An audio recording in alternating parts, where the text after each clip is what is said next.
Assalamualaikum warahmatullahi wabarakatuh. Bismillahirrohmanirrohim. Ketemu lagi sama saya di channel Belajar dari Cerita. Nah, kali ini kita akan melanjutkan lagi bahasan kita dari kitab Bidayatul Hidayah, karya Imam Al-Ghazali, dan Muraqatul Ubudiyah dari Imam An-Nawawi. Topiknya fundamental banget, yaitu adab bangun tidur. Coba deh, saya mau tanya sesuatu. Apakah momen bangun tidur Anda setiap pagi itu sebuah kemenangan? Kedengarannya mungkin sederhana ya, tapi lewat bahasan kali ini, kita bakal lihat kalau momen pertama saat kita buka mata itu sebetulnya adalah medan pertempuran spiritual pertama kita setiap harinya. Oke, kita mulai ya. Prinsip pertamanya itu soal waktu. Kenapa sih dianjurkan banget untuk bangun sebelum fajar? Jawabannya, karena momen itu adalah sebuah transisi spiritual yang krusial sekali. Begini, dalam Islam, tidur itu diibaratkan sebagai kematian kecil. Dan saat kita bangun, itu seperti kita dilahirkan kembali ke dalam sebuah kehidupan baru. Nah, momen transisi inilah saat dimana akal dan jiwa kita itu ada di kondisi paling jernih, paling siap untuk menerima cahaya pengetahuan ilahi, atau yang kita kenal sebagai ma'rifat.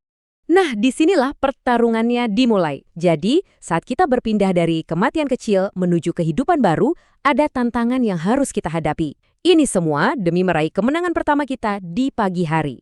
Jadi, menurut sebuah hadis, saat kita tidur pulas, setan itu mengikat 3 ikatan di kepala kita.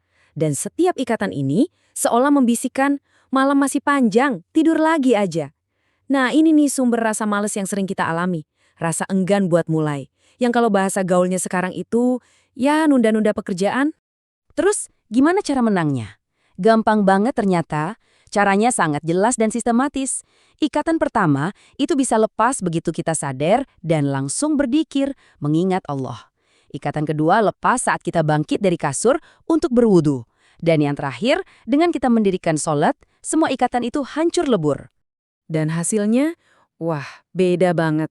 Kalau kita berhasil melakukan 3 langkah tadi, kita akan memulai hari dengan penuh semangat, jiwa yang baik, pikiran yang positif. Sebaliknya, kalau kita gagal melepaskan ikatan-ikatan itu, ya kita bakal bangun dengan perasaan malas dan jiwa yang muram.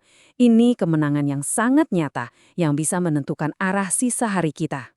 Setelah kita berhasil meraih kemenangan spiritual yang pertama, hal krusial berikutnya adalah mengekspresikan rasa syukur kita.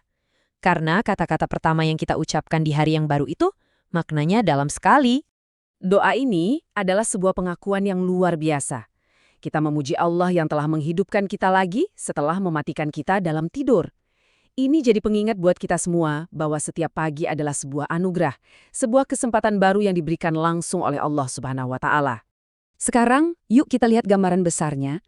Semua adab bangun tidur ini bukan cuma sekedar ritual pagi loh. Tapi ini adalah bagian dari tujuan yang jauh lebih mulia, yaitu menjadikan setiap aspek hidup kita, bahkan tidur sekalipun, sebagai sebuah ibadah. Pertanyaannya, gimana caranya? Gimana mungkin sebuah aktivitas yang kita lakukan tanpa sadar seperti tidur bisa punya nilai ibadah di sisi Allah? Jawabannya, itu semua terletak pada niat dan tujuan kita. Semuanya itu dimulai dari niat. Kita niatkan tidur bukan cuma buat istirahat, tapi untuk mengumpulkan tenaga supaya bisa beribadah lebih baik lagi. Terus, kita ikuti sunnah, yaitu adab-adab tidur yang diajarkan Rasulullah. Dan yang paling penting, kita punya tujuan yang jelas, yaitu bangun untuk meraih kemenangan spiritual di pagi hari. Nah, dengan kerangka berpikir seperti ini, tidur kita pun jadi ibadah. Luar biasa kan? Jadi, setelah kita memahami ini semua, ada satu pertanyaan terakhir buat kita renungkan bersama.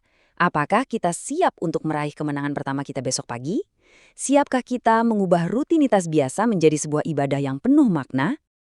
Kalau penjelasan ini dirasa bermanfaat buat Anda, jangan ragu untuk mendukung kami ya. Caranya gampang, tinggal subscribe, like, dan komen supaya ilmu baik ini bisa menyebar lebih luas lagi.